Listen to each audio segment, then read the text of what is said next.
Agak sedikit berbeda teman-teman kalau kita mau pakai oven Bika Ambon.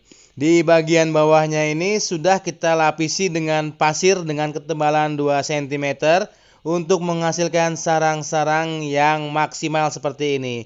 Mau tahu cara membuatnya? Simak terus videonya sampai selesai.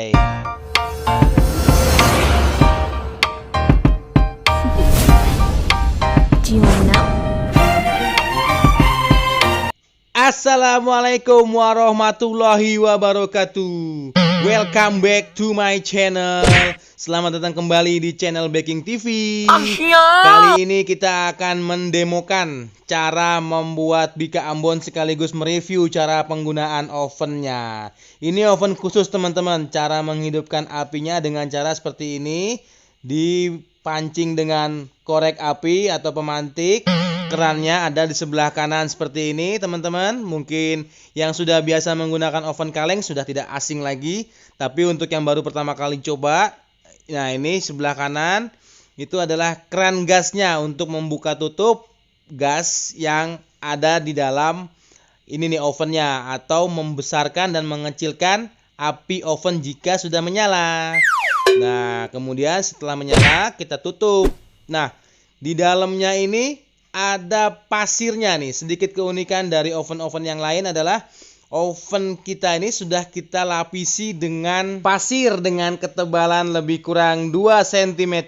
Jangan terlalu tebal dan usahakan pasirnya pilih yang bersih. Hati-hati, banyak jebakan Batman. Baru kita ratain aja gini. Ini pasirnya masih baru ya, baru dibeli. Pokoknya ovennya baru dibeli, pasirnya baru dibeli, dan ini masih basah. Jadi ya sambil kita panaskan ovennya, sambil kita keringkan pasirnya. Maklum aja deh, namanya juga masih baru. Sombong amat. Masih bau gas, masih bau besi. Jadi ini saya sambil ngeratain pasirnya, sambil saya memastikan supaya tidak ada jebakan Batman di sini. Dan tanpa berlama-lama, langsung saja kita simak bahan-bahan yang dibutuhkan. Karena bahannya cukup banyak, maka langsung kita bagi 4 menurut fungsi bahan yang akan kita gunakan nanti. Yaitu ada bahan A sebagai tepung-tepungan, bahan B rebus-rebusan, bahan C kocokan dan lelehan, bahan biang sebagai bahan fermentasi. Nah, bahan A terdiri dari apa saja? Tapioka segitiga biru, gula pasir, dan juga garam.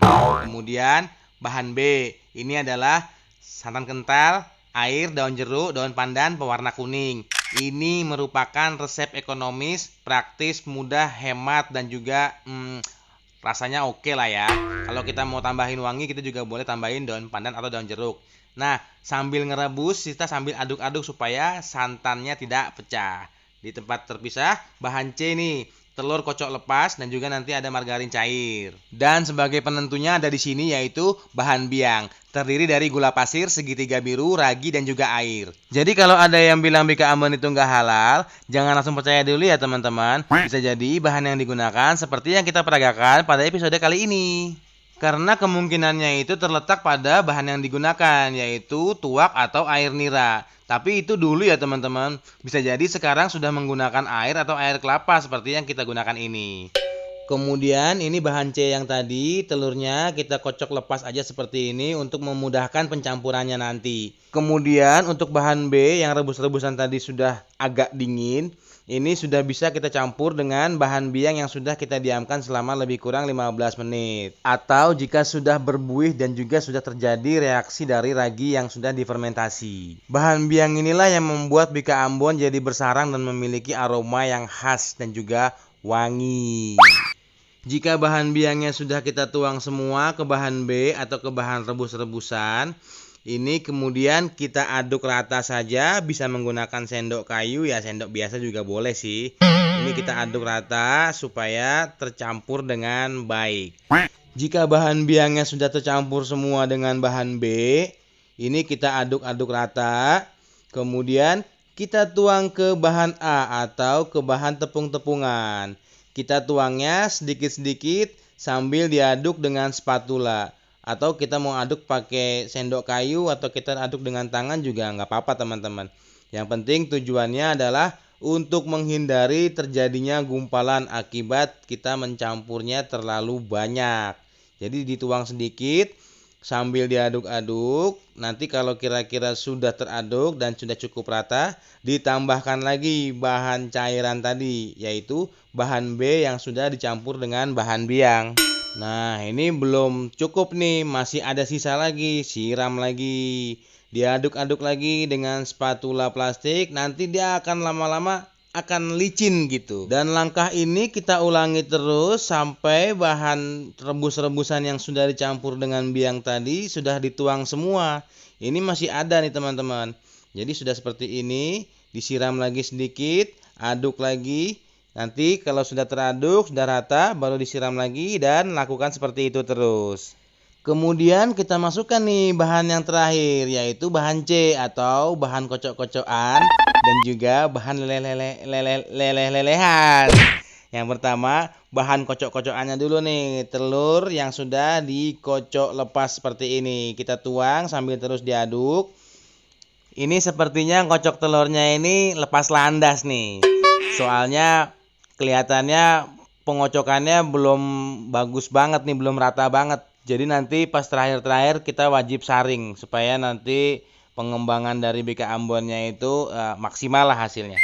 Nah, ini sudah rata nih ya, walaupun kelihatannya sih nggak rata-rata banget, nggak apa-apa. Kemudian yang terakhir adalah margarin yang telah dilelehkan.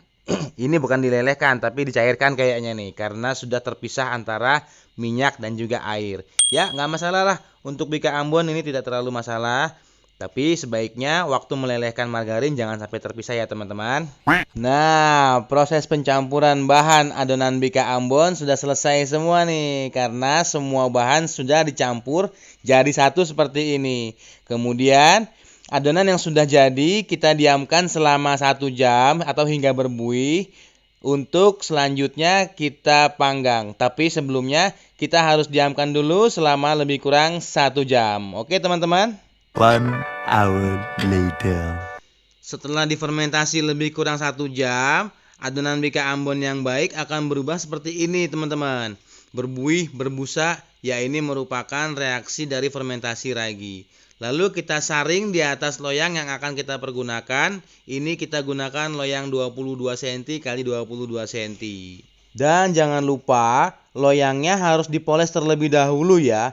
Boleh dengan margarin, boleh dengan minyak goreng. Tapi kalau saya sih menganjurkan dipoles aja dengan minyak goreng supaya dia lebih licin dan nanti nggak terlalu sulit pada saat kita ingin mengeluarkannya dari loyang setelah BK Ambonnya matang. Kemudian setelah kita memastikan semua adonannya sudah masuk ke dalam loyang, tentunya yang sudah dipoles dengan minyak goreng teman-teman, dan juga oven BK Ambonnya sudah kita panaskan. Sekarang BK Ambonnya sudah bisa kita masukkan ke dalam oven yang sudah dipanaskan. Tuh, pasirnya sudah kering seperti ini ya teman-teman. Nah, proses pemanggangan BK Ambon ini berlangsung selama 1 jam. Kadang-kadang bisa lebih ya, bisa 70 menit. 1 hour later. Oke teman-teman, 1 jam telah berlalu. Mari kita lihat sama-sama. BK Ambonnya sudah matang. Saatnya kita keluarkan langsung dari dalam oven. Jangan lupa kita matikan ovennya setelah digunakan. Ini kita biarkan saja sampai suhunya sudah agak turun. Untuk kemudian kita keluarkan dari loyang. Kalau teman-teman ada yang kurang jelas atau ingin bertanya, tulis aja di kolom komentar. Jika teman-teman merasa video ini bermanfaat dan sesuai dengan apa yang teman-teman cari, jangan lupa like, komen, share, subscribe, dan juga tekan tombol loncengnya supaya teman-teman gak ketinggalan video-video menarik berikutnya dari channel Baking TV. Terima kasih sudah menyaksikan, sampai jumpa.